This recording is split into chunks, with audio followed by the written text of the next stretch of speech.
This mission. It seems like it's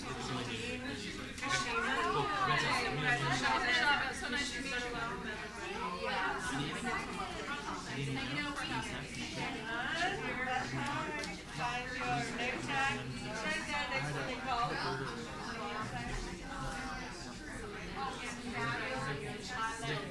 Y'all keep you posted. How you doing? Welcome, welcome.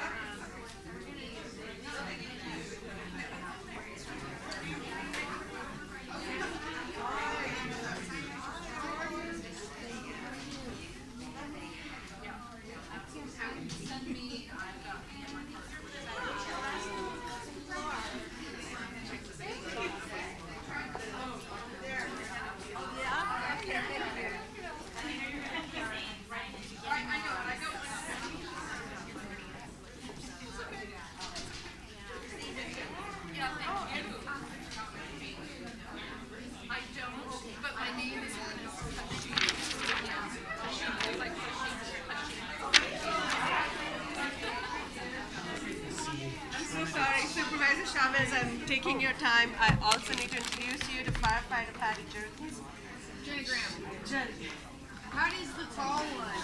Hi, I'm Jen. I'm losing my mind. Nice to meet you I too. know, right? So, she's going to be doing the invitation. Oh, excellent. And I need to use firefighter. I'm going to be all of them.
How you doing? Okay.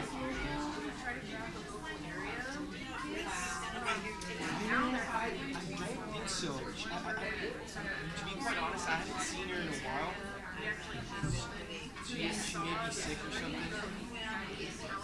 Busy. Yeah. But I still put it out just in case she does. She's able to get hopefully. Lazy. Sarah, got you over here. How you doing? So we're supposed to do it where you want to sync up and do a little presentation. So we're going to put you on. I talked to the clerk of the board. We're going to do announcements. So I'm going to tell Supervisor Chavez that I'm actually being done. We're going to have to step up. So it's going to be towards the end. Yeah, ready? We're ready for you.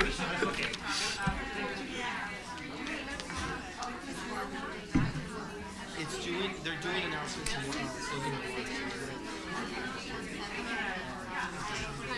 Good, how are you? Walk away from me. We're going to start Yeah, I can tell that. I just told Sarah. Okay, thank you. Okay. Thanks, Eddie. So, Eddie, Sarah, I gotta keep, what am I doing? we're going to do an announcement towards the end. So that's after item 9, which is our last. Sarah Fernando and I Rita, saw. we will do a Transgender Remembrance sort of announcement towards the end of the meeting. Oh, nice. Sort of like a public comment towards the end. That's item 12. And then, if you could, Shree's first meeting is today. Right after Stephanie does her welcoming, can you just like Beth had the good idea of just saying, like, we're just walking in. 18, and if we have 18, we're ready to We'll go? go. Yeah. Okay, I'll come Those in. are the only two things, and I'll be right as usual with the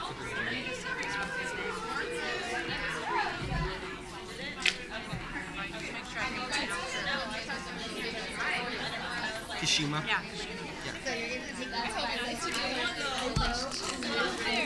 How are you doing?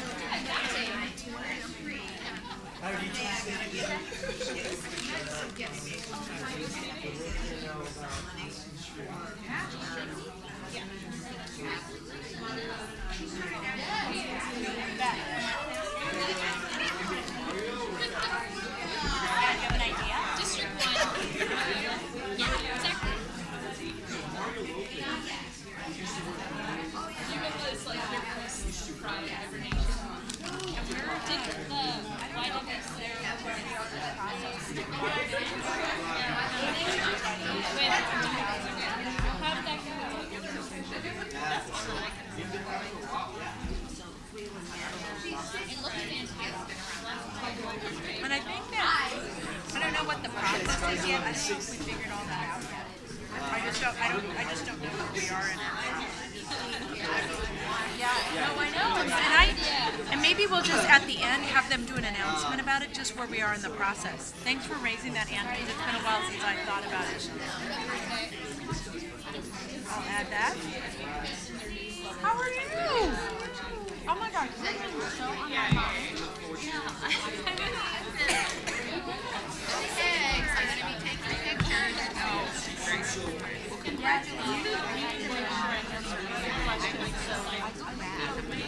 I don't know if it's hope or job that we're working on research, but I may just talk about it. Yeah, well, you should tell me. Oh,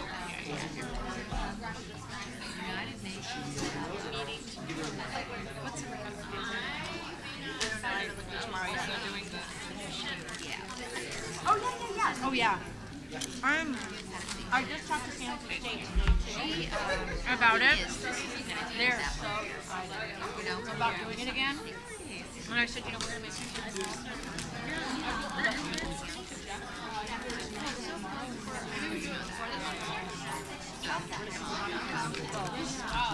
and we had like, I don't know how many people actually use childcare, but yeah, one of the things I would love to get your thoughts on is doing deeper outreach. I hadn't thought about that was very subtle there. That's not my strong suit. Because I don't have I know, this is different. Yeah. It's throwing me off. What else is going on? Are you doing anything fun? Anything?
First meeting.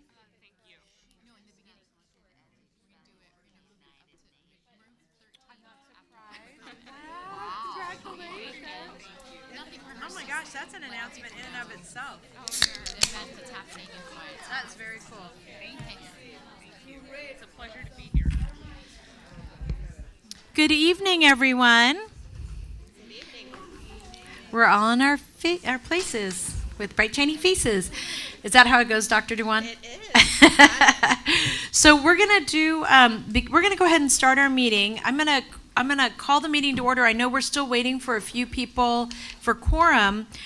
So what I thought we would do, though, is just because we have a few people who I know we are getting them on a schedule, and that is, if it's okay with everyone, I'd like to start with our welcoming remarks and our invocation. I'm going to make one recommended change to the agenda. So we have item 3 is our invocation, item 4 is public comment. What I'm going to recommend is instead of leaving item 12, item 13, let me see how I did this. So we're going to do some announcements. Yeah, what item is that? Oh, it's different in my, it's different in my notes. But anyway, item 12, we're going to move up to item 5, and then we'll go through the rest of the agenda. And the main reason for that is I'm going to, just to warn folks, I know that Sarah had an important announcement to make. And I'm just going to say everybody gets literally like a minute and a half to do this. I'm also going to ask the Office of Women's Policy, Protima, if it's okay. Where are you? If we could just give just a brief update on where we are with women's monuments at that time. And then if there's anything else burning that folks have that they want to announce. But we're going to be really disciplined about that from a timing perspective since we're moving it on the agenda. Is that all right with everyone? We're good? All right. So with that, I really just want to say how much I appreciate West Valley College. They hosted our first Women's Summit. Let's give them a huge round of applause. They've been amazing. And we have the opportunity to meet the Vice President of Student Services for West Valley College, and that is Stephanie Kashmia. Did I say it right? Stephanie? Kashima. I'm very sorry. And we're just excited. She's going to give our welcoming remarks.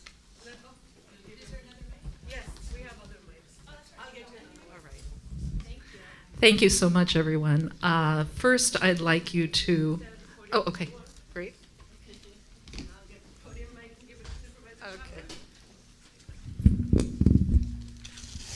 I'd like to, as Supervisor Chavez so kindly pointed out, we are so happy to have you all joining us here at West Valley College. We consider you to be leaders, not only visionary leaders, but inspirational leaders to all of us, our female students, our female faculty and staff, and all of our allies, of course. And so we really are appreciative of your work and what you represent. When I was invited to speak, I asked what this group is about and what you celebrate and the work that you pursue, and I was told that part of your charge, one of the things that you're working on is the celebration of the 100th anniversary of the passing of the 19th Amendment, which is so exciting. I think it's such an important event in history. It's hard to imagine that it was only 100 years ago that we didn't even have the right to vote, own land, or have our own jobs. Very difficult to imagine. So I'd like to commend you for your work and thank you. And also let you know that you are a beacon to the students of West Valley College. I want to just tell you about 2 students at West Valley College and then put out an offer for any of you who are interested in becoming an informal or formal mentor to the young female students we have here at the college. Julie Boyko was a 2006 graduate of West Valley College. She transferred to Stanford University, then attended medical school at the University of Pittsburgh. She's now a resident at the UC San Francisco Hospital. She's a pediatric oncologist, and she specializes in bone marrow transplants. She's literally saving children's lives. Her dreams were nurtured at West Valley College, and she had role models here that allowed her to reach the heights that she did. Another student is Erica Shuk. She attended here in the 1990s. She dreamt of a life devoted to the arts, which, as any of you who are artists know, requires an enormous amount of courage to enter that kind of life, especially when you're 19 years old. She ended up, because of the nurturing she received at West Valley College, she ended up going into a life of the arts as a dancer choreographer. She performed at the Kennedy Center in Washington, D.C., Yerba Buena Center for the Arts. She has her own company.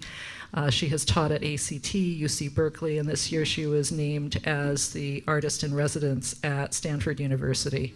These are the kinds of students that we produce at West Valley College. We nurture dreams, but those dreams can't be nurtured without inspirational leaders and mentors like the people in this room. So any of you who are interested in being mentors to these kinds of students, please let us know. We're always looking for strong leaders, especially for our female students.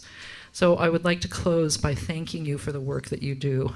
Every day you are doing inspirational work, and we really appreciate the work you do, and we know that our students are touched by it. You're creating a culture and an environment and community that are going to benefit not only us, but our students to come. So thank you for your work.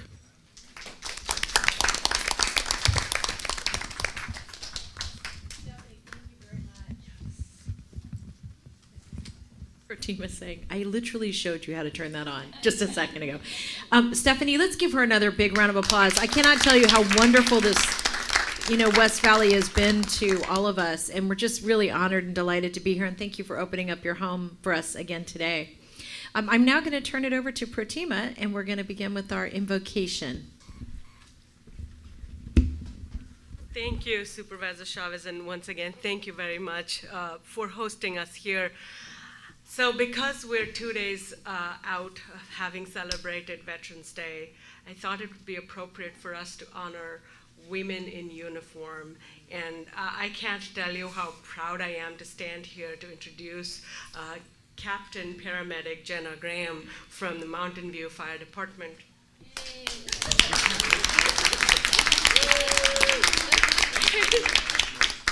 They shot into fame earlier last year when all three women were one of the first all-women crew that showed up at a scene.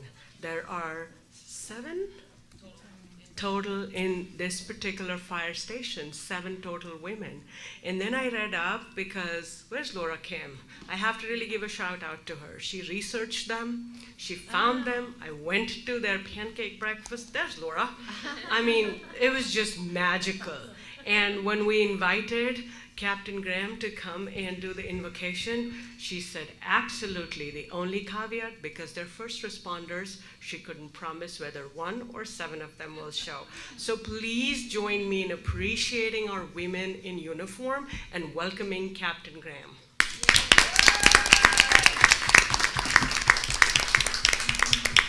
Hello, good evening. I'm going to give a shout out to Miss Margaret Abekoga, who's in the back of the room over there, longtime friend, and she spent a lot of time in the city of Mountain View supporting the ladies that we are. So that photo, the selfie that's in the back of the room and keeps popping up here on the screen, was March 1st and the first day of Women's History Month. And it was a very spontaneous thing and just totally accidental to help fill you guys in on how we staff our apparatus on any given day. It's purely based on qualifications. So it's been a long time coming. Patty and I were hired together back in the year 2000 and worked in the various ranks. And I spent 7 years as a firefighter paramedic and then promoted to engineer and spent 10 years in that rank and then finally became a captain in 2016. So that's the seat that I ride in on that big truck. Patty promoted to engineer just last year, and that's the person who drives the front of the truck. And then the back of the truck, and if you can see that whole thing, she's holding it up back there. It's a really big one. They had a great Seinfeld episode with Kramer riding in the back there. But there actually is an axle back there. There's no brake or gas pedal. But that is a steering axle, and it takes a lot of teamwork between the 2 people in order to make their way around obstacles and get us safely to our emergency scenes and back home and that kind of thing. It's a real special piece of apparatus. There's only one of those filled with people working on it in our city on any given day because it's just a 5-station fire department. So pretty unique experience to have the 3 of us assigned to that particular piece of equipment on the first day of the month of Women's History, which is a really big deal. So we actually were just on a quick detail that morning, and I was like, we got a document this, you guys, and got into the selfie position there, and they just kind of naturally fell into the background, and I snapped that photo and sent it to our chief, Juan Diaz, who is incredibly supportive of us as women in the fire service. He's married to a woman who's a fire captain in San Jose, and he has the personal experience of being a underrepresented grouping as a man from Cuba who came here on a shrimp boat when he was 14, which is no secret, but it gives him some knowledge and insight into what it means to be in a subcategory of person who often is not included. So he has a special place in his heart for us and is very supportive of us. We have a great environment in the city of Mountain View. I'll tell you that the statewide average is approximately 4%, which I think is not far off of the nationwide average of women in fire service. And we've made there's been a pretty big push for increasing diversity of all types in the city of Mountain View, and Margaret can attest to that. I can see her shaking her head, nodding her head back there. And I'm very, very proud to say that we are now up to 7 really amazing, truly phenomenal women in our fire department, bringing us up to 10%. So Patty and I were hired as the first 2 women in the city of Mountain View Fire Department in the year 2000. And I remember going to my first test to join the fire service. When I walked in the door, and it was actually at Station 4 in Mountain View, just by coincidence, and there were 2 ladies sitting at the table greeting the people who were checking in to take the test. And I was nervous, of course, because it was my first test, and I hadn't done any of the things that they were asking of us to do before that day. And they looked at me and kind of went, "You're gonna take the test?" And for a moment, I felt a little bit deflated. But then I remembered all the different things that I had been doing for weeks and months on end in order to prepare myself.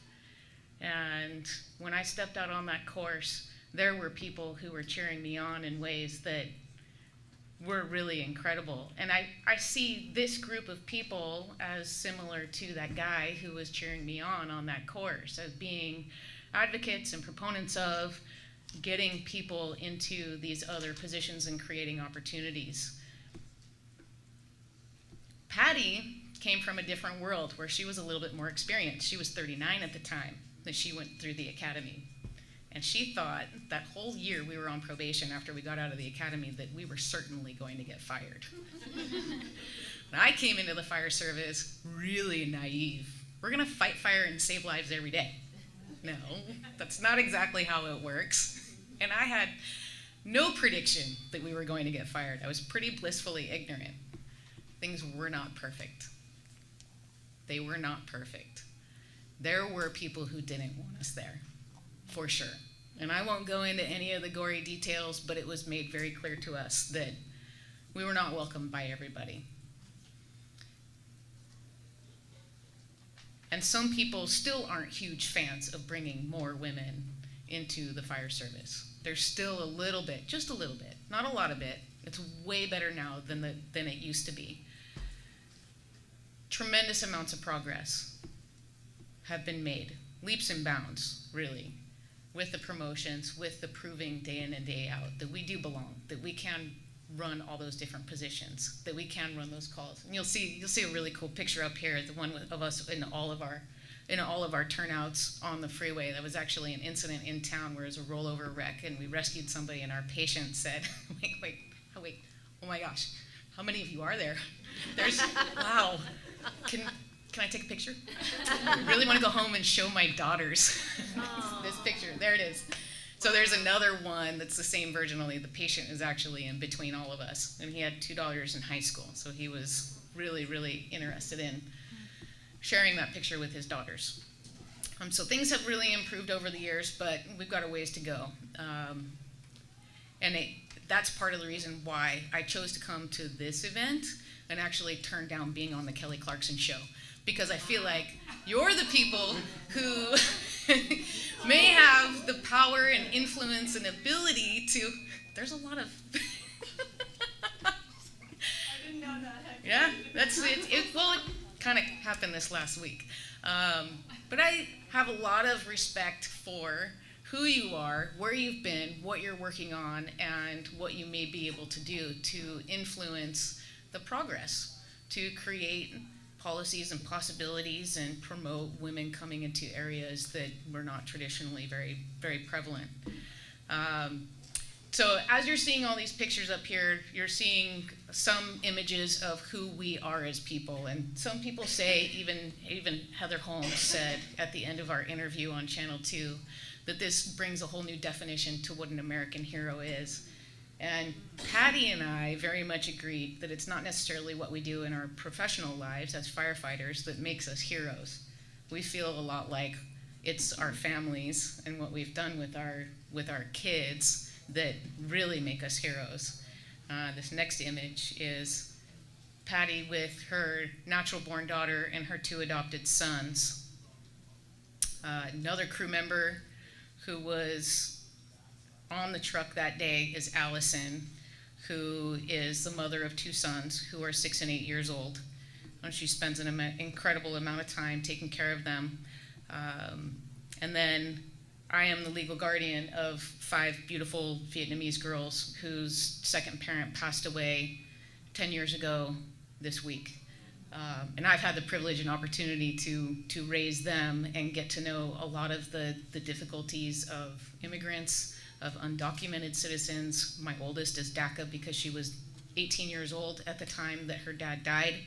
I was able to get green cards for the 4 younger girls, but not the oldest ones. So there are a lot of reasons why there are a lot of things that make us special, a lot of things that make them special. So I don't want to walk out of here without giving you guys the opportunity to maybe ask a couple of questions if you want. That's kind of us in a nutshell and our famous selfie. And thank you for the opportunity to come and talk to you tonight. Really appreciate it. So Captain Graham, you have a question from Dr. Dewan.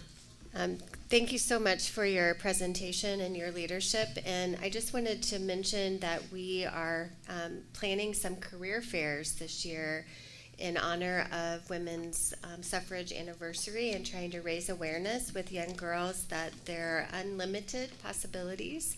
And we would love to reach out to you and your team to see if you would be interested in our K-8 career fair. I think it would be so. Yes, we're starting young because it's amazing how if young people know early about their options, they're so much more open-minded as they go through their schooling. So thank you so much for your inspirational words and your willingness to speak publicly about your experience. Absolutely. That's next. Anybody else? Yeah. Hi, my name is Anna DePello Garcia, and I just want to echo what the doctor had said here as well. Also, I would like to put you in touch with a person by the name of Helen Valley. She's an author of a new book called If You Can Do It, I Can Too, and it's around how we can inspire young girls to pursue professions like a firefighter. And in fact, in the front cover of the book has a firefighter, female firefighter. So certainly I would love to reach out to you and Awesome. connect the both of you. Thank Absolutely. you. I think you just got a bunch of fans.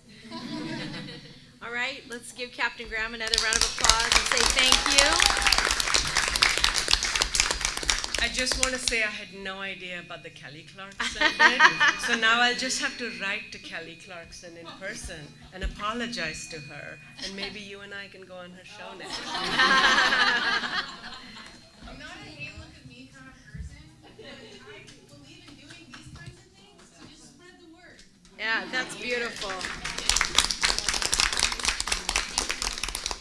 So do we have any comment cards? If not, I know we still don't have a quorum, is that right? Nancy, did you need to make an announcement as to that end, or just to be? Okay. Got it. So we can't take any action items till we get 2 more folks, but what I'm just gonna say is anybody who comes in, just make sure we send them directly to Nancy so we can get rolling. So we're gonna move then because I have no public comment, we're gonna move to item 12, and this is where we're gonna have folks make announcements. And I just wanted to start by recognizing we have a new youth co-chair today, and I want to just let her introduce herself very quickly. And I want you just to say, just to introduce yourself, Shri, but I want you to tell them the very special thing you just found out about. Oh, okay. Hi everyone, my name is Shri Ravishankar. I go by Shri, and I'm currently a junior at Notre Dame High School. And the very special thing that Supervisor Chavez was talking about was that I've been selected as an Emerging Leaders Fellow at the United Nations. So,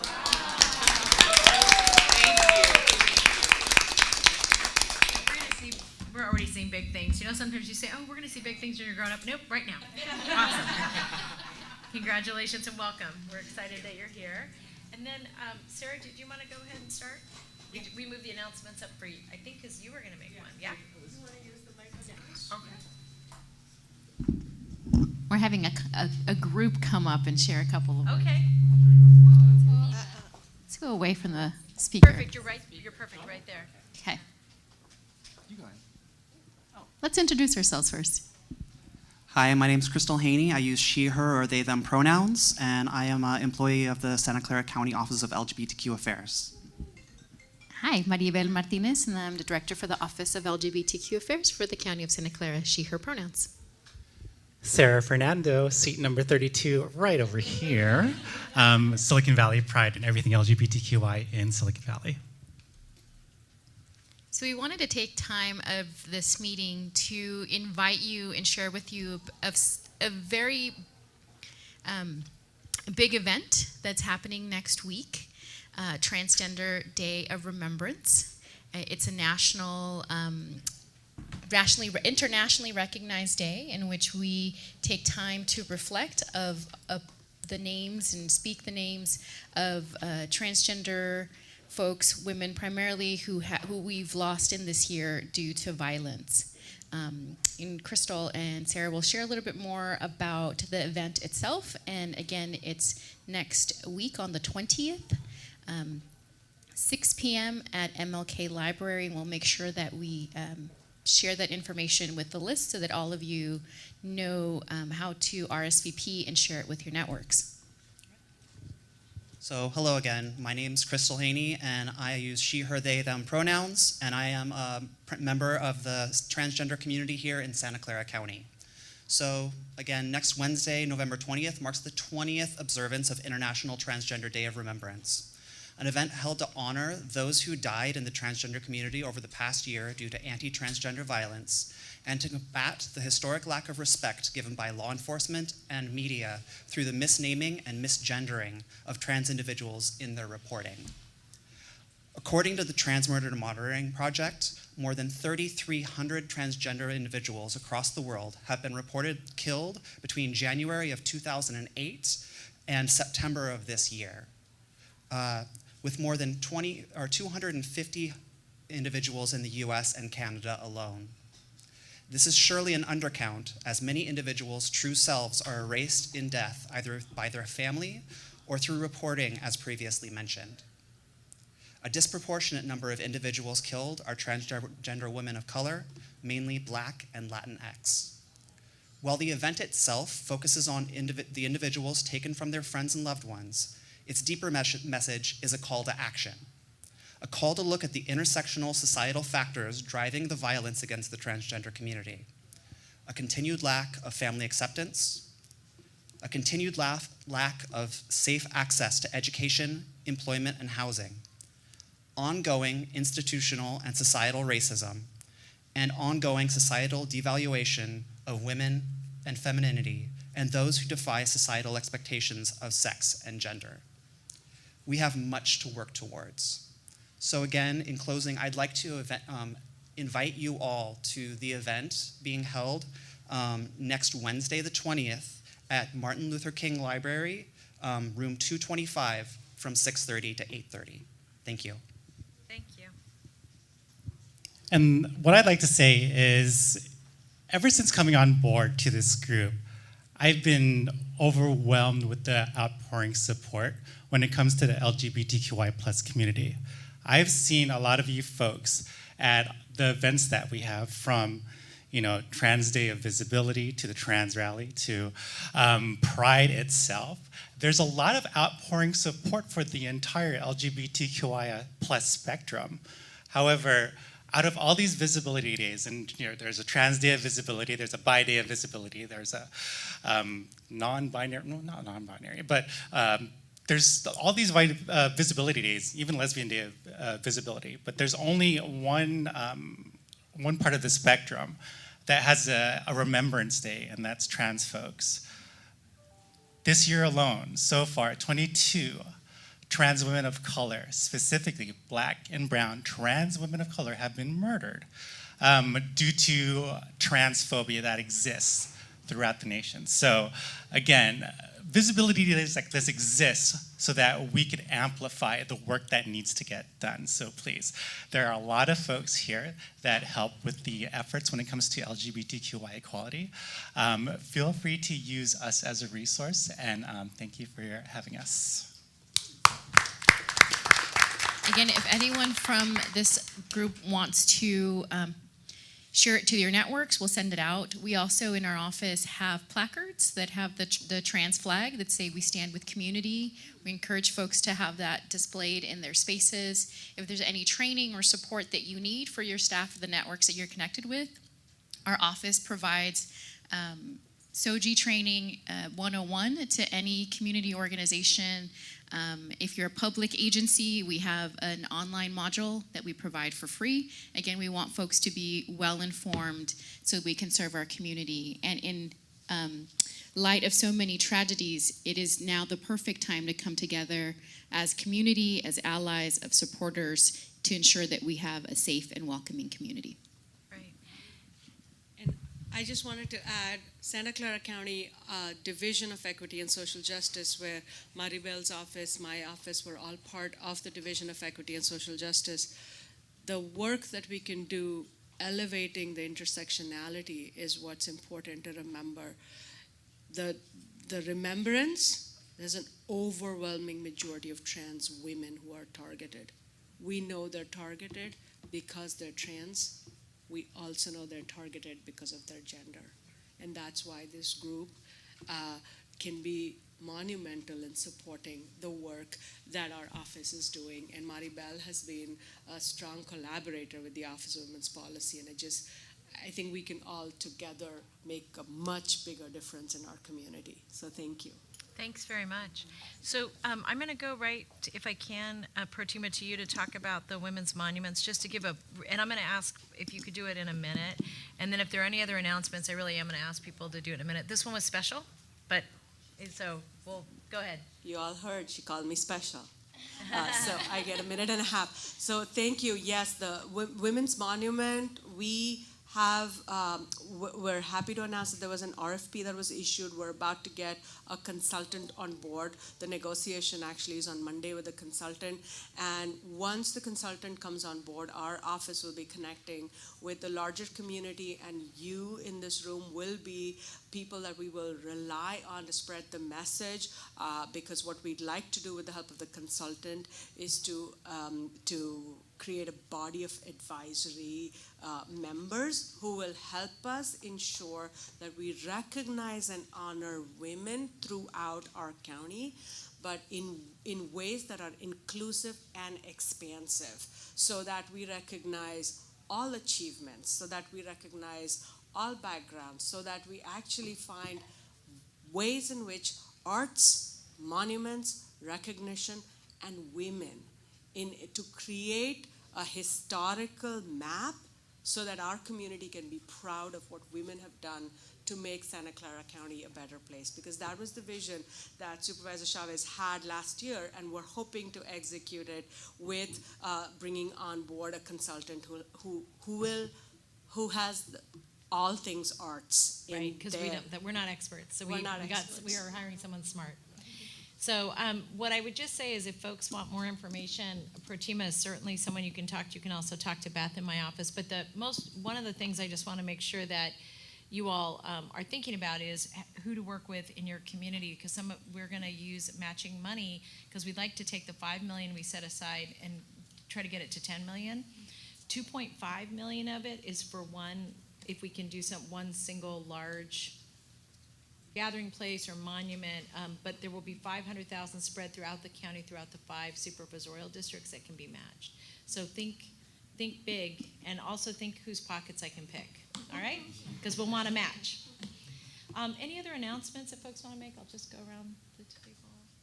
Marianne? So I did want to announce the Silicon Valley Reads theme for this year. Hopefully this is not the first time you've heard about Silicon Valley Reads, but thanks to the generous support of Supervisor Chavez, we've been able to connect Silicon Valley Reads to this commission's work on honoring women's suffrage. Our theme this year is called Women Making It Happen. We have 2 novels. One is called The 10th Muse. It's a great story about math and women mathematicians, and it's very engaging. And the other book is called Alpha Girls, and it is about the women in Silicon Valley who were involved with venture capital and just kind of the founding of Silicon Valley. And we'll have hundreds of events connected with this after our kickoff after the first of the year. We also have 3 children's books because, as you know, it's a full community reads program. So for our young readers at our school sites, our books are Almost Astronauts, about women engaged in efforts with NASA, and Who Says Women Can't Be Computer Programmers, which is all about women in different STEM fields. And then our last book is called The Most Magnificent Thing. And this is a great little children's story about a young girl who tries to solve problems engineering-wise and with problem solving. And it's actually a very popular book that will be made into a movie as well. So very exciting. We'll be having the authors come and visit our school sites thanks to the support of Supervisor Chavez. So it's a very exciting year for Well, and Silicon actually, Valley Dr. youth. Dewan is being modest because it was her that said, I have a way we can. So well done. That's really exciting. Very exciting. Hey, that's great. Any other announcements as they come around? Oh, no. Okay. Me and Mary. So again, Ana DePello Garcia. I'm also the founder and president of Lean In Latinas. So I just want to bring awareness to the fact that on November 20th is Latina Equal Pay Day. It's a day that I hope we're not talking about, but we are talking about it as it relates to pay equity issues. And just FYI, as we know, on average, all women make 20% less than men. Black females, it's 38%, and we've made 1 percentage point improvement. So in 2018, Latinas, we had a 47% wage gap, and now it's at 46%. So just a very small incremental improvement. But just want to put it out there that that's a day of next week to have awareness on. Great, thank you. And then are there any other announcements here? Because what I'm going to do, Protima, is I may wait till the end of the meeting. The reason we moved it up is we had someone who had to leave, and we got to vote on a couple things. Yes, Annalisa. Hello. My name is Alyssa Crispin, and I just wanted to comment on Dr. Dewan's mention of the children's books for the Silicon Valley Reads. I read all 3 of them with my 4th grade class, and they especially loved The Magnificent Thing. They especially loved what? The Magnificent Thing. Oh, how fun. That's great. Okay, so what I want to do is, are we still not have quorum? We're still short 2? Did we swap someone out? Because Shannon just got here. Did someone leave? No, she didn't. Oh, I'm sorry. Rats. I thought we were getting closer. All right, so Protima, we're going to go then to you, which is item 6. We're going to skip over 5 because we can't approve the minutes, but we're going to go to item 6. And while this is asks for an action, I think we'll just get your feedback and see how we can go from there. Okay. Thank you very much. So one of the reasons this council was created was to commemorate the 100th anniversary of the 19th Amendment. And so the council's lifespan is just 2 years, but having made a big impact with the kickoff rally on August 26th, we thought that the only other opportunity for this council to come together, carry the council banner, and publicly make a statement about what this council is trying to do is the Women's March in January. And so because this is a Brown-acted body, this body needs to vote to be able to carry the banner and appear at the Women's March with the banner officially. The Office of Women's Policy has been involved with the Women's March from the beginning, but we don't host the march. We have a presence, and we will always have a presence, but Office of Women's Policy is recommending that members of this council consider appearing on behalf of this council as the council at the march. So that's my plug. Great.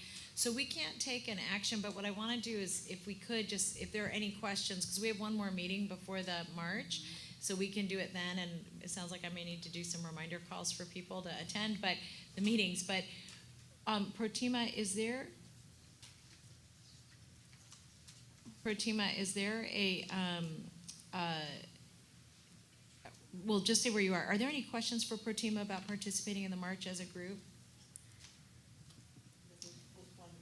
With one banner. I think it would be our banner for the organization.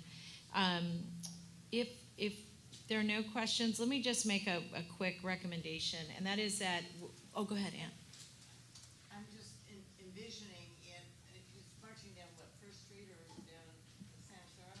You know, it moved last time. I don't know the route, but let's assume, I would presume it's either East Santa Clara Street or it's going to be 4th and Market again. So I think it'll be one of those two routes. I don't know how expensive it is, but visually having everybody have, some little signs, or making our own just to add to the size, because nobody knows the size of the group. Yeah. So, right, so maybe what we can do is, I think that's a great idea. I would suggest, if we can, maybe having a couple women work with Protima on a recommendation. So I'll remind you, when we did the kickoff, we all wore white, and we had a lot of signs, and some people wore costumes, and I thought it was very effective, and I think it would be fun to do something like that, only I will be in tennis shoes for sure. And then, yeah, well, yeah, that's a good point. But we maybe the other thing is for what we did for that is we also made small signs. You may recall that we handed those out. I think we could probably do something like that again, Protima. Yes, and we'll try to see if we can order more sashes, and then we have the fans. We'll bring a whole host of those, so there will be a presence with the banner, fans, and one and thing sashes. I would recommend too is that if we have an event that's coming up right after the march, we should also be leafleting too, and I'll do that. I love doing that kind of stuff. And go ahead. Yeah, I would agree to, and I'll be glad to work with Protima. I think that the council should staff a table. I would be willing to. Yeah, I think that's a great idea. What have we done? What are we going to do? Yeah. And what's in the future? Because even if they miss August 26th of 2020, then they're ready to start the second 100-year anniversary. There you go. Passage. So I think we need to pat ourselves on the back and really tell I think that's a great idea. what we're doing. I think that's a great idea. The other thing I'll say that is for certain coming after the march is we're going to be doing the leadership summit that we did a few months ago. Again, I don't know how many of you got a chance to participate in it, but we're looking at doing that event again in February. So we were meeting with San Jose State today, as a matter of fact, to work out the details of that. So we'll have something to invite people to. And the great thing is, I'll just remind all of you, we had childcare at it. And I think people were like, what? And I think had we let people know earlier so they could go online and Google the childcare, because it's really one of the best in the county. Like, I sent my son there, but I know people were like, childcare, like me, protective moms. So, but anyway, if we can get the word out early, that would be a good group, because that group, a lot of them are looking for something to do, right? And the march is just one, it's such a small part of what people want to participate in. If it rains, we can get white rain ponchos. There you go. White umbrellas. That may be hard in a march. Yeah, that's actually, I don't know, we'll think about that. That's a good point. Practical. All right, any other comments or questions? Pratima, you want to add anything else to that? No, that's I think we have enthusiasm, but no vote. If we're enthusiastic, but we can't vote on it. Okay, so we'll. It's So 18th of January 2020 is what they've announced. all right. Thank you very much, and thanks to your team for that. We're going to move on then to receive a report from the Santa Clara County Office of Education relating to youth engagement work group updates.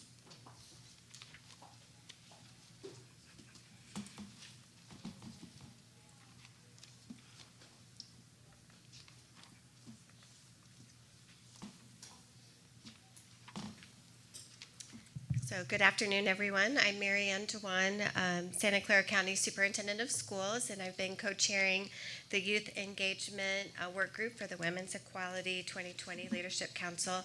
It is a lot of fun. It's probably the best work group. Of course, I don't get to go to the others, so I don't really know.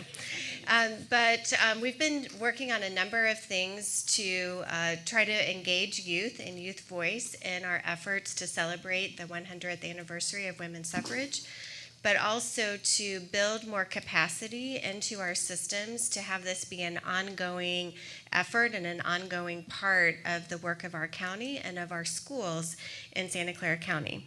So some of what I'm going to share with you is just about capacity building, and then some of it is going to be connected to the efforts of this group specifically to celebrate the 100th anniversary. So we've been working on a number of things. One of the first activities was to divide into individual work groups, and we have a group who's been working on community mapping and expanding the community of partners involved with youth voice and youth engagement. We also reached out to all of the youth commissions throughout Santa Clara County to engage with them, to let them know about our work group, and to encourage their participation in helping us to plan a big event for youth and by youth. We also created a youth voice input survey that we've been sending out to the commissions as well as to schools and others to get youth voice and what would draw them into an event. We've been working on resources for educators, and these resources include things around curriculum, ways to engage young people in civics, engagement and education, and ways to have dialogue, civil discourse around issues of concern in the community. We've also been working with KQED. We're working towards some efforts around Election 2020 so that youth can be engaged in conversations related to voting and issues in the election. And we're working with the League of Women Voters on their Voters Edge initiative and the curriculum. This Youth Voice work group is also working on promoting and historicizing efforts around women's suffrage and other related issues, women's equality, LGBTQ, just a variety of related issues. And we do that through monthly tweet chats, and also we have some ongoing tweet chats. One of our most exciting projects is the Youth Voter Registration Project. Our big, bold goal is to reach every high schooler to pre-register to vote, and to reach every junior through the partnership with the League of Women's Voters on curriculums that supports quality youth engagement. We do know that if young people vote in their first election when they turn 18, they are more likely to continue to be an active voter moving forward.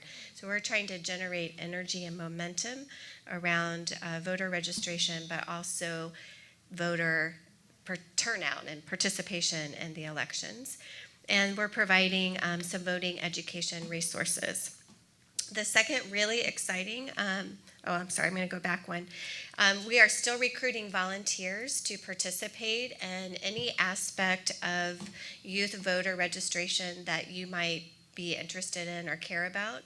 So you can be a part of the League of Women Voters partnership, where we actually have volunteers go into classrooms, or you can sign up to visit a school campus with a lot of volunteers to engage with young people during lunch. And we also have proposals from high school campuses about different ways that they would like to engage. So if that excites you, please do sign up. Just let me know. And we also have this registration effort that we'll send out to all of you. And then lastly, our efforts have turned towards very active planning for our Youth Voice Live 2020 event, which is currently scheduled for May 9th, 2020. The commissioners and other youth are helping us plan this event. At this point, we think that it'll be a big kickoff with some rallies, some youth speakers, some youth entertainment, and then some breakout into some sessions of interest to young people. We need volunteers. If this excites you, we would love to have you join us to participate, and we'll have more as our planning continues. Currently, the location is to be determined, but we have reserved the County Office of Education as a venue. And we will be live streaming right now tentatively through all of the county libraries so that youth throughout the county can also participate if they can't make it to the county office. So I'd be happy to answer any questions that you have. Sure, you can. So I just wanted to share that in addition to the survey that was created by the work group that is going out to all the youth commissioners throughout the county, so there are city commissions and our county commission, we're creating a survey that's meant to target youth generally.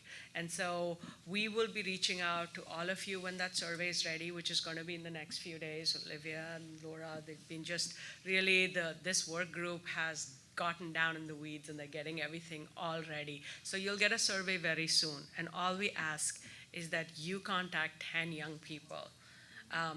Pick 5 that listen to you and 5 that don't. But just contact 10 young people. So we all have to talk ask to them. each other's children. Right. And because our youth care about the climate, we will be creating a QR code that'll come to you so you can send it out. So no paper. We're going to be environmentally friendly, right? Laura told me to make sure I tell you about the QR code. Okay. So thank you all. And thanks to all the members who participate in our monthly meetings and also all the work you do in between. I have a question for you. Yes. Have you thought about employing school buses from campuses like in the north and south part of counties to bring the students to the event who wouldn't have transportation to get there? Well, we have not thought about employing buses. We have thought about asking teachers or youth group leaders to sponsor a group, and then we might be able to a scholarship their transportation or something like that. We're more likely to be able to do that than we are to be able to get buses on our own or create a whole transportation system. But we're definitely willing to provide support to youth groups and others to help offset their transportation costs. Great. Any other comments or questions? No? Yay. Great, thank you. Thank you, that sounds very exciting. So we're now going to go to item 8, and this is to receive a report relative to the Census Engagement Work Group. Nick, are you doing that? Oh, okay, Team Nick, go.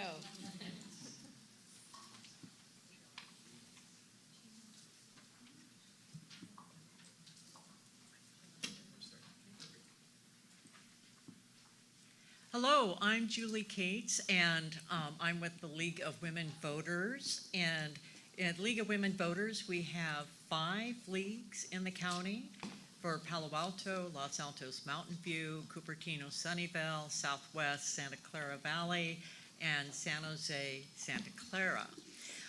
And they have asked me to be the county representative so that I can work and coordinate across all the leagues our activities for the census. So the census, people think of League of Women Voters and they think of voting, and you have to be a citizen to vote. But core to our mission with the League of Women Voters is really that all of us, all voices are heard. We're all represented. And the census is just such a wonderful opportunity for the league to reach out to, all populations, here in the county. So I am pleased to be on the Santa Clara County Complete Count Steering Committee, in which Nick is going to be talking more about, possibly. And then for the women's leadership committees, we have a separate Women's Census Outreach Subcommittee, and I am the Census Complete Count Steering Committee representative to be part of the Women's Census Outreach Committee. So we have been meeting since last February, monthly meetings. We have about 30 people plus who have been contributing, to the committee. And what we've worked on is our outreach plan. And so, I don't know, have those been distributed? Mm-hmm. Okay, so you have that plan before you, which, again, it's a very sort of concise, condensed down plan, but shows the directions that we're going. So, of course, working on the census with women, okay, that's a very broad, topic there. But what we felt was really important is, again, to identify the role of women typically in the household in taking action, in being motivated to participate in the census. And so we looked at across, women and decided to focus on several subgroups within our population. They're women. So first of all, single moms. And single moms, of course, are very busy. They are the head of household. They may be working multiple jobs. They really may not have time to really get educated much on the census or what's going on. But also being a mother and having children, with the census, one of the most undercounted population group are children 0 to 5. So if you're going to reach out and get access to those numbers, make sure that those children are counted, you've got to get to the mothers, you've got to get to the single moms. So that was one of our target population groups. Secondly, are low-wage female workers. And these are, women that may be in the grooming industry, service workers, cleaner, working in low-wage jobs, restaurants, retail, whatever. And again, because they're low income, they typically are very sort of strapped. They're just, dealing with the day-to-day issues of getting by and may not have really much opportunity to learn about something going on with the census. So we thought it was very important that we want to reach out to them and make sure that they know about the census, why to participate and do.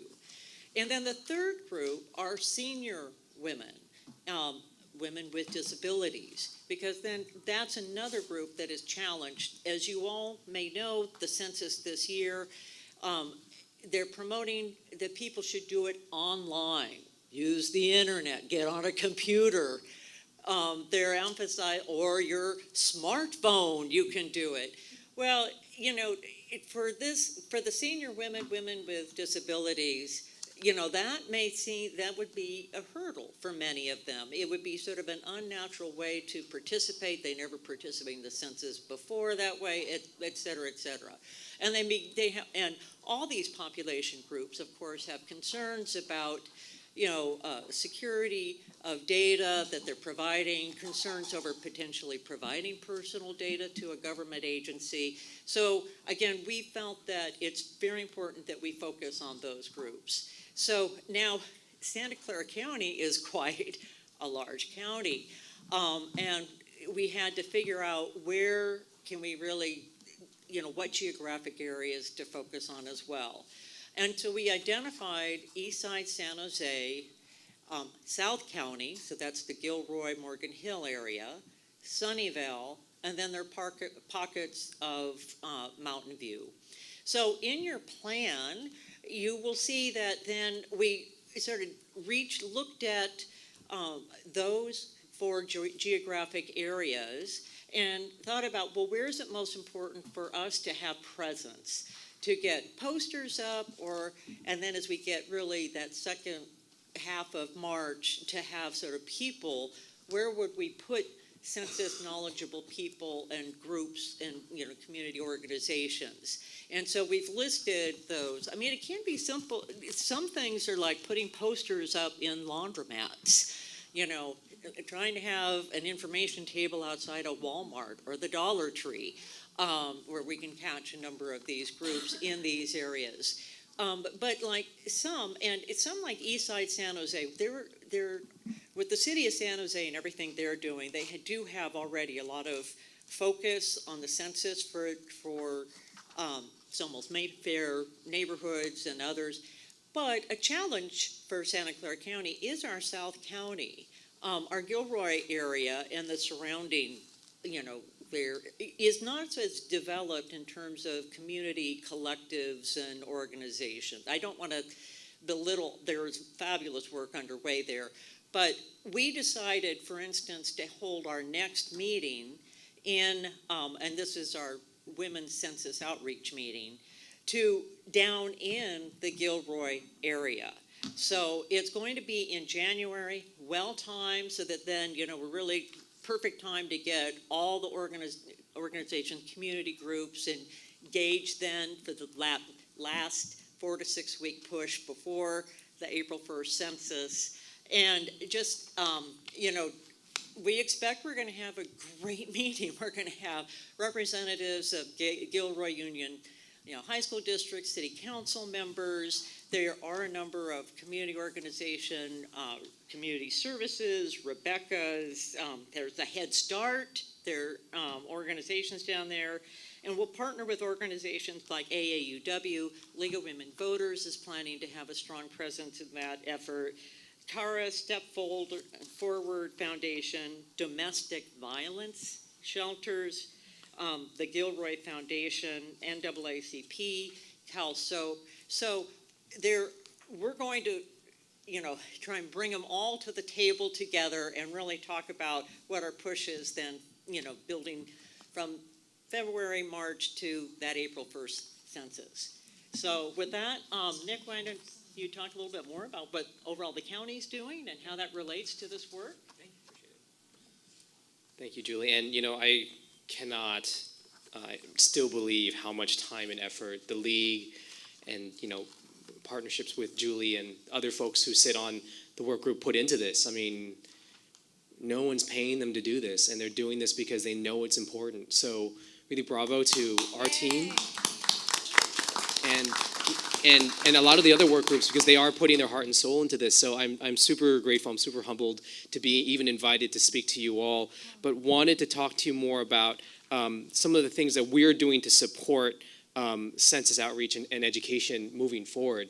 And I'm just going to speak honestly with you. We're also asking for friendship here because, unfortunately, the census team only has 3 members. It's me, my PM1, and Miguel Santiago, who's our outreach specialist. That's the 3 of us for the entire county. And we know a lot of folks around the table wear many hats.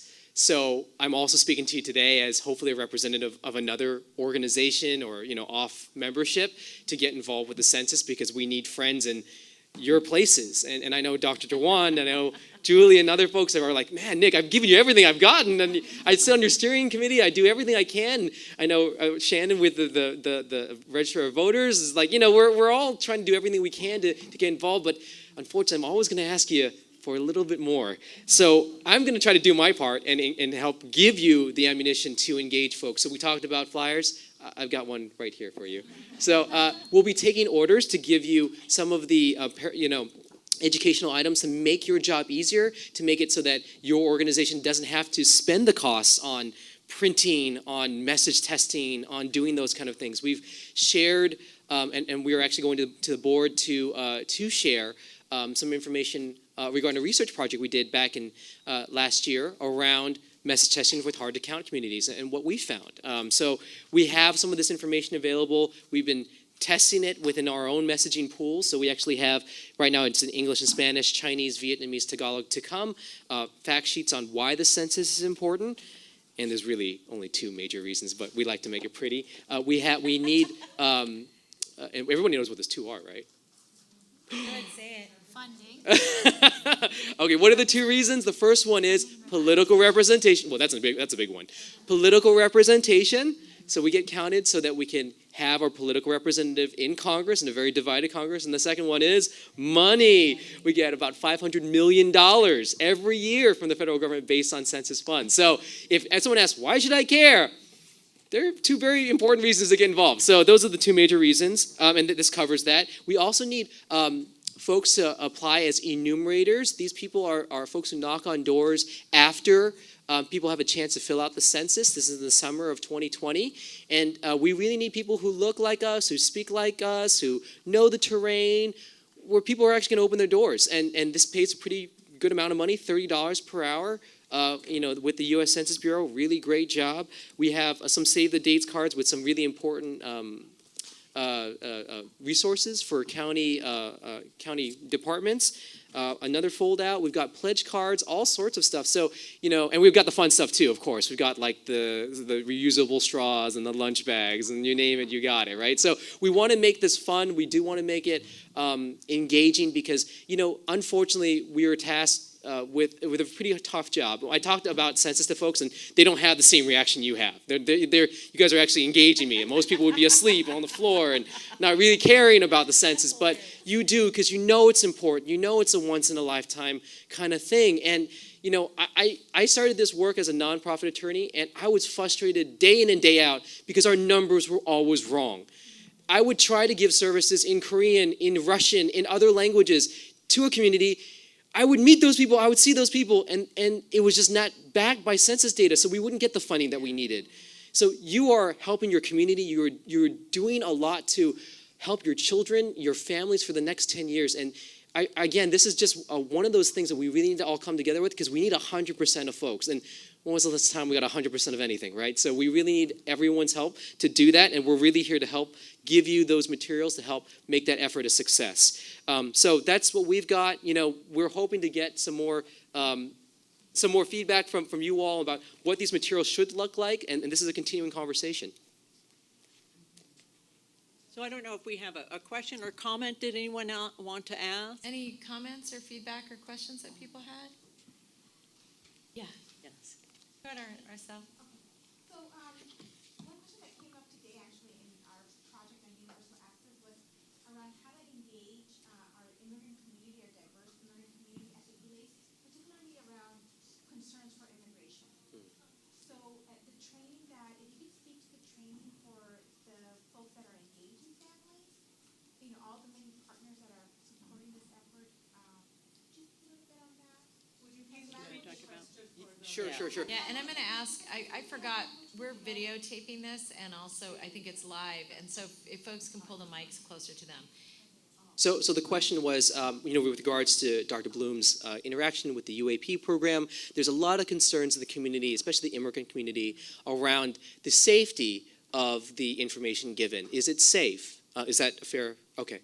And we totally get it. I mean, listen, the information is one of those things that, and information privacy is just one of those things that's of utmost importance to the county, and we have done everything that we can to make sure that this information is protected, so much so that we're concerned about the types of information collected, like a citizenship question, which, by the way, no longer on the form. So those are the kind of things that we, thanks, there was a long fight. It wasn't just us, there's a lot of folks, but that kind of support from the county structure showing that these things are no longer there, taking out misconceptions around what the form is actually asking. It's also for safety reasons, right? We need people to know they're not asking you for your social security number or, your credit card information, right? We need people to understand that this is a 10-minute questionnaire with 9 questions on it, asking you things like, what's your race and ethnicity, sex, name and relationship to those individuals, very on the surface information, and the information is protected under federal law. we can't get that information and sell it to anyone or give it to anyone, no matter how much someone tweets or someone says things about, certain agencies. That information can't be shared. It's protected by the federal government, and you need both the House and the Senate to say, well, we need to change the law, and that doesn't seem like that's going to happen. The information is then collected in large swaths of the county and protected under confidentiality. If you are a census worker and you share that information, you're facing jail time and a pretty substantial fine. So, those are the things that we need the community to know, but we also need to hear from the community, what do you need, so that we can respond to it.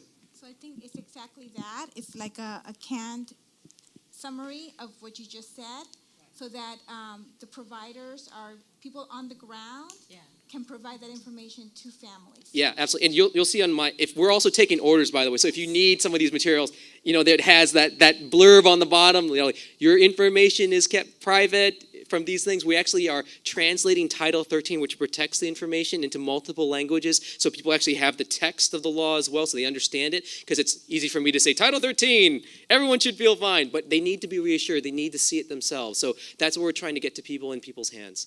Other comments or questions that people have? So one, Beth?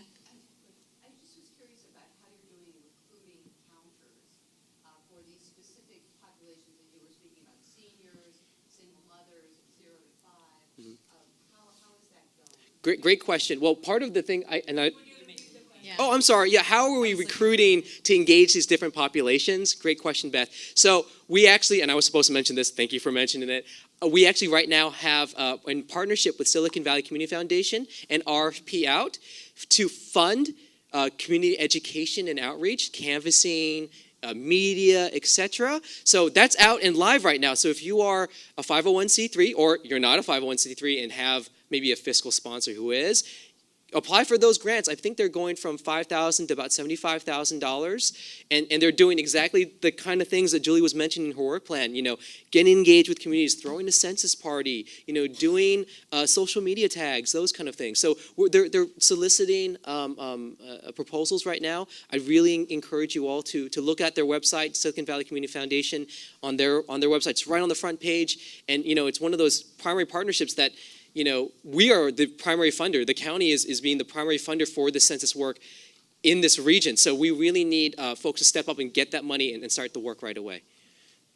Let me just add one comment since we're here at West Valley College. Community college students, enumerator all the census staffing positions is just a great opportunity for college student to earn maybe another $2,000 or $3,000 over just a couple of months period in a job that has flexible hours, is part-time, in evenings and weekends, $30 an hour.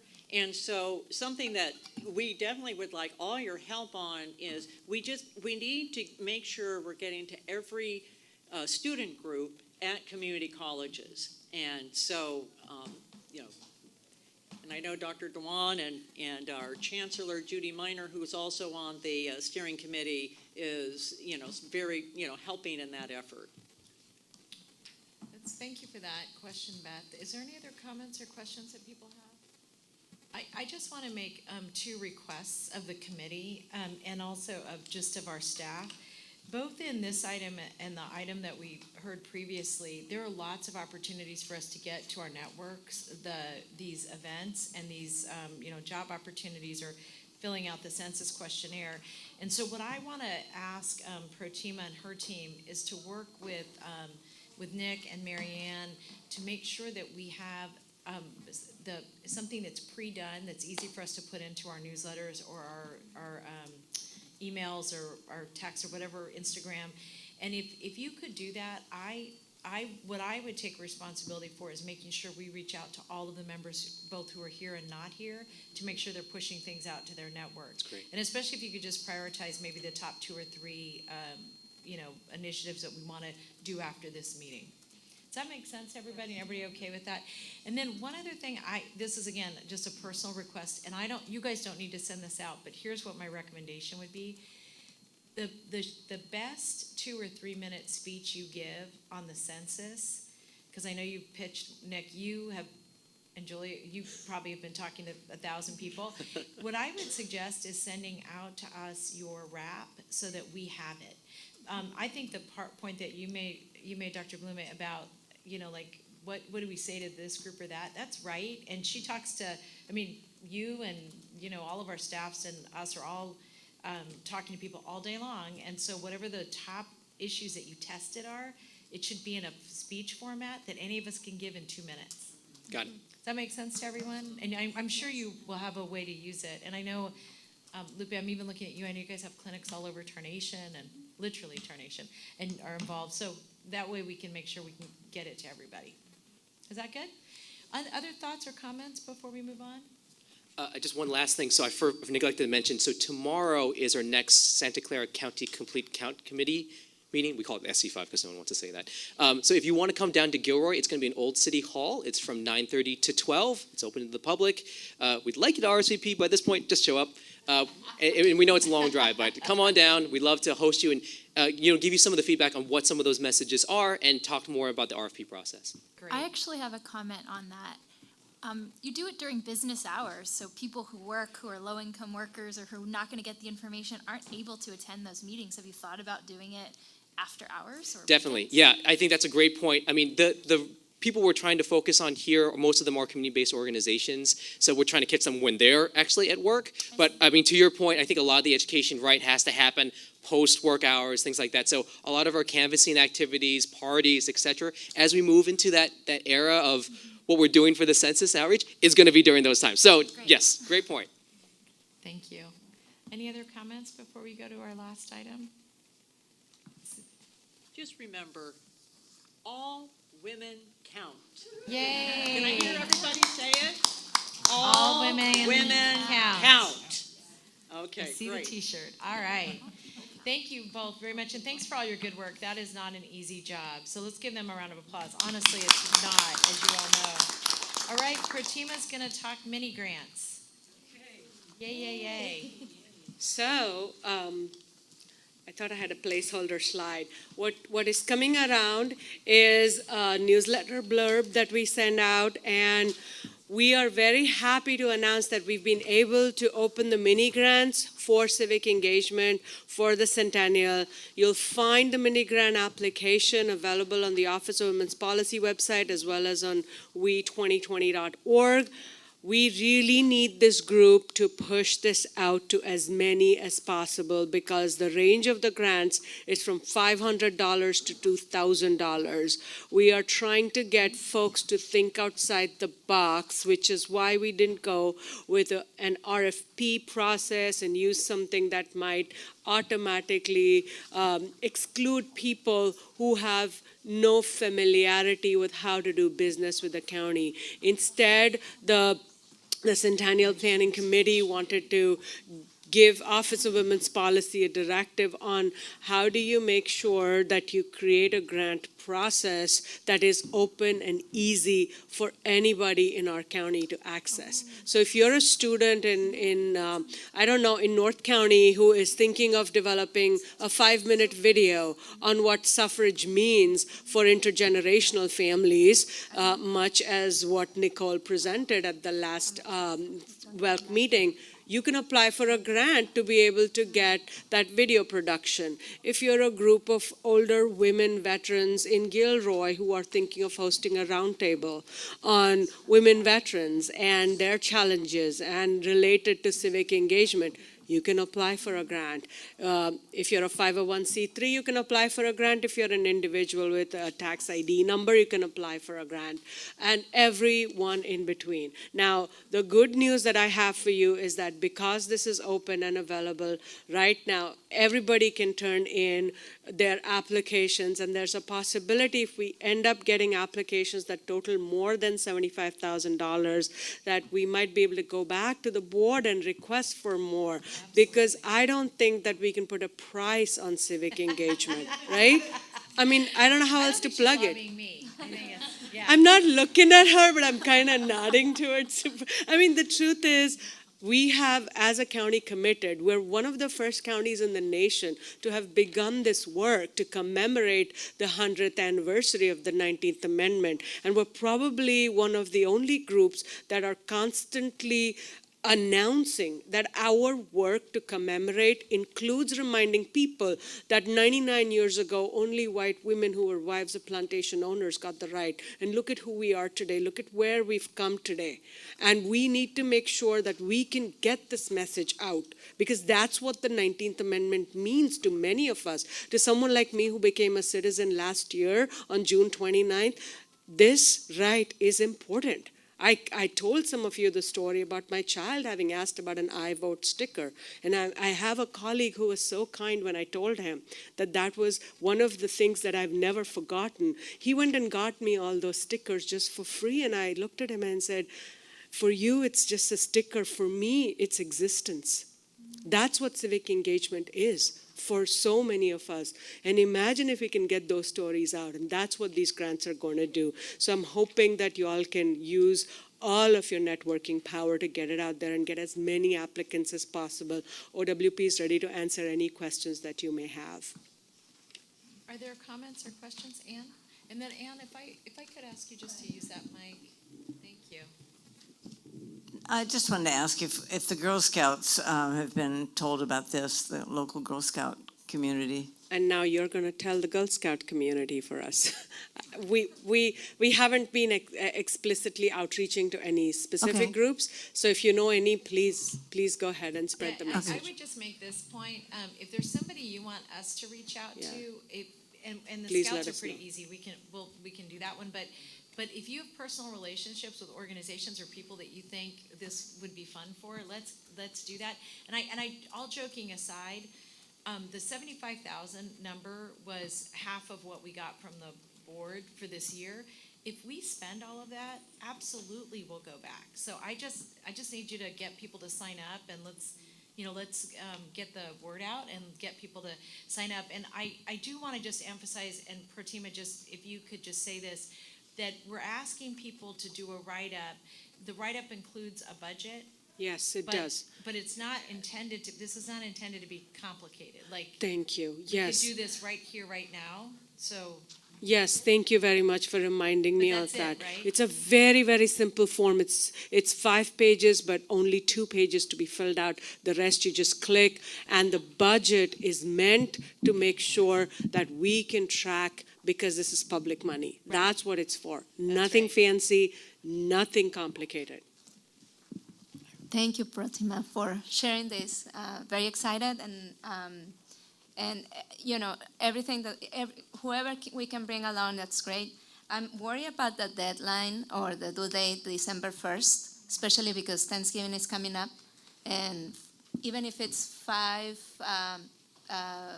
pages and maybe it's not a lot of work, this might discourage people.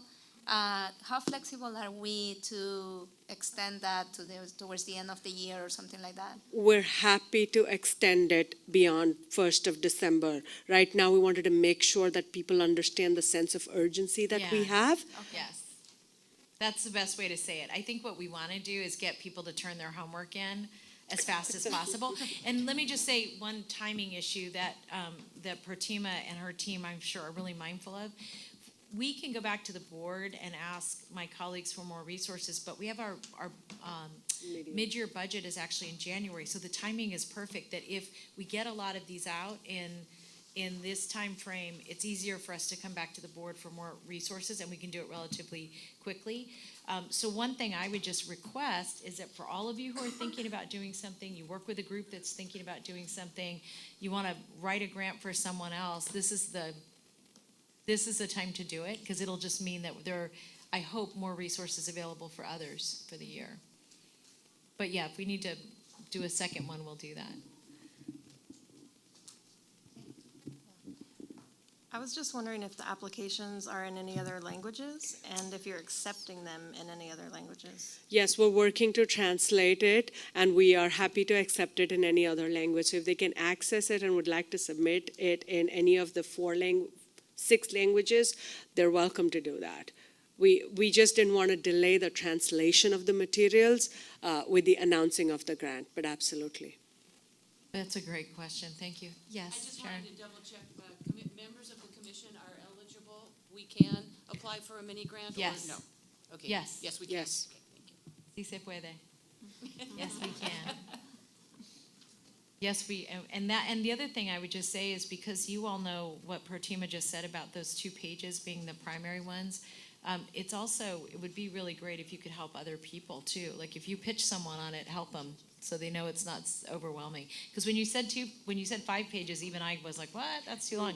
But it's 2 pages really to fill out. Yes, yes. Arsal had a Well, it was just a reminder that we have the countywide contracts. We have the countywide contracts for document translation, and it should be a quick turnaround for the 6 languages that you're looking at. Yes, that's the route that we've taken. We just wanted to go ahead and announce the grants and ask for applications and not wait for those, yes.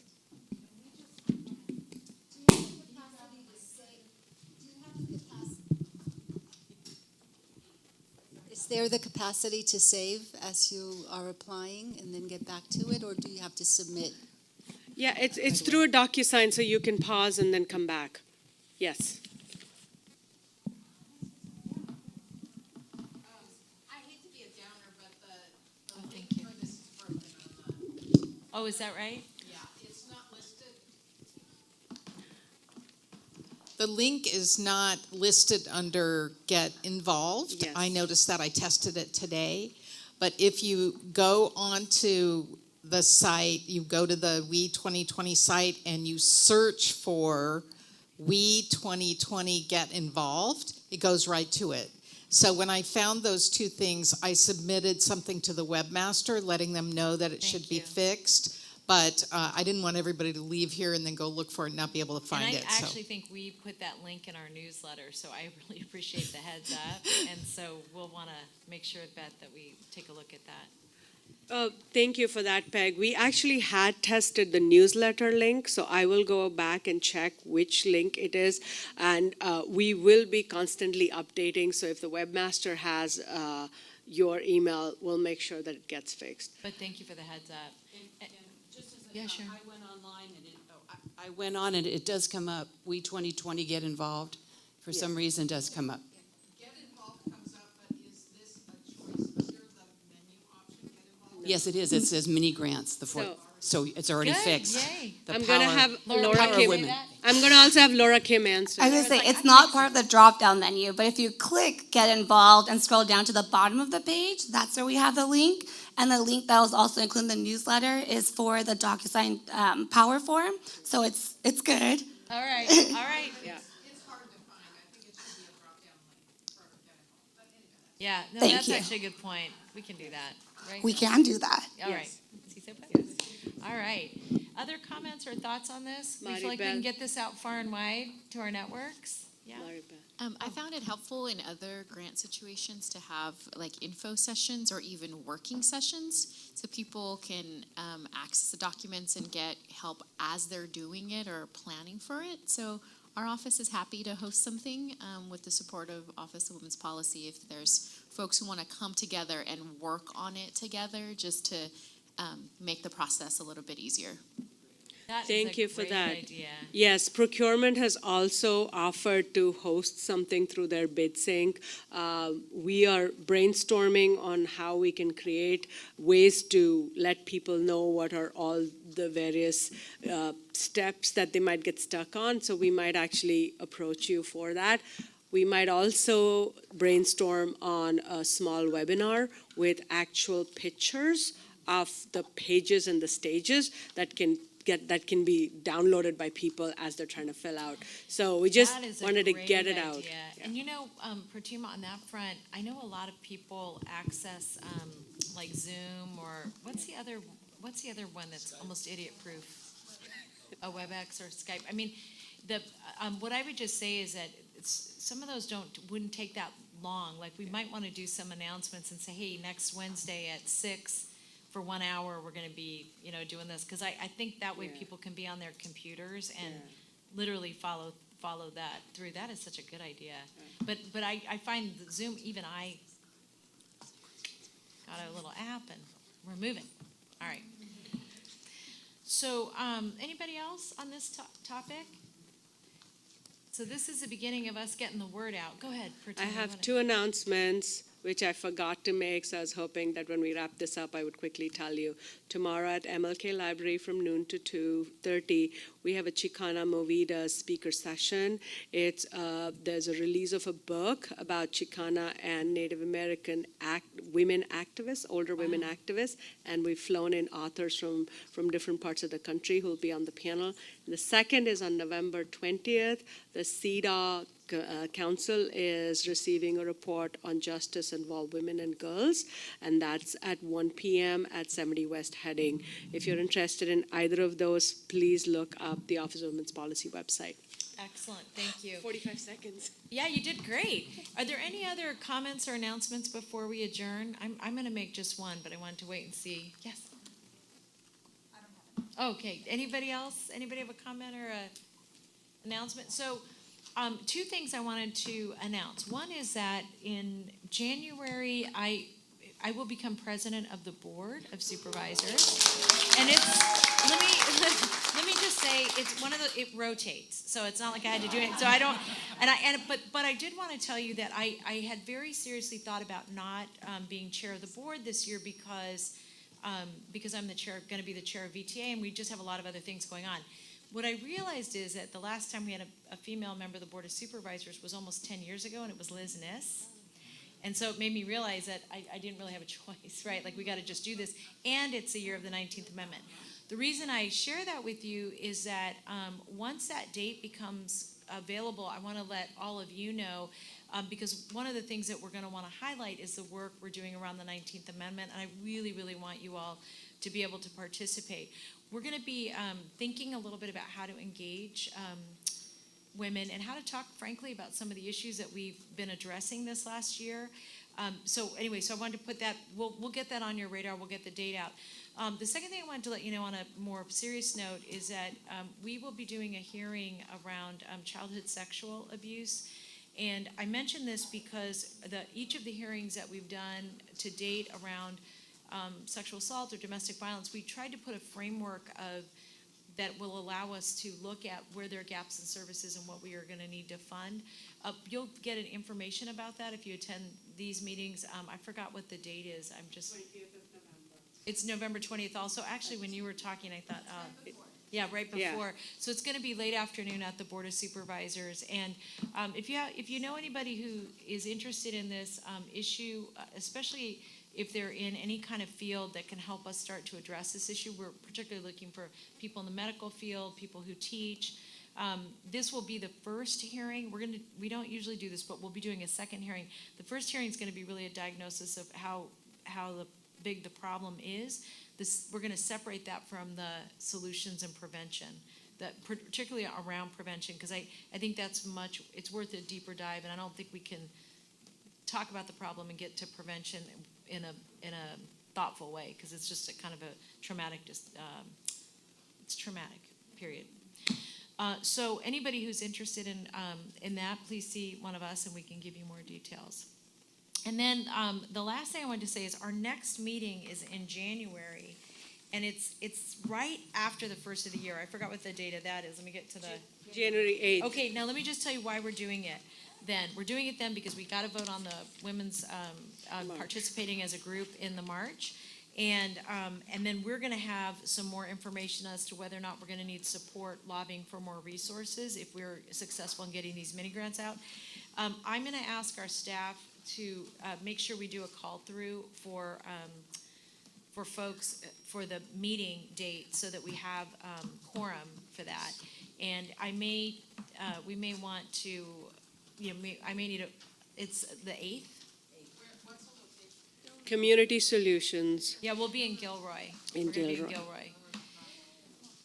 Well, we'll be going the opposite way. Oh no, we'll be going with traffic, huh? Yeah, leave early and go in cruise, so you'll have a fun ride up. All right. Well, thank you, everyone, and I look forward to seeing you in the new year, but hopefully before that. And keep up the good work, everybody. And let's get those grants funded and get people ready to sign up for the census, all that good stuff. Thank you.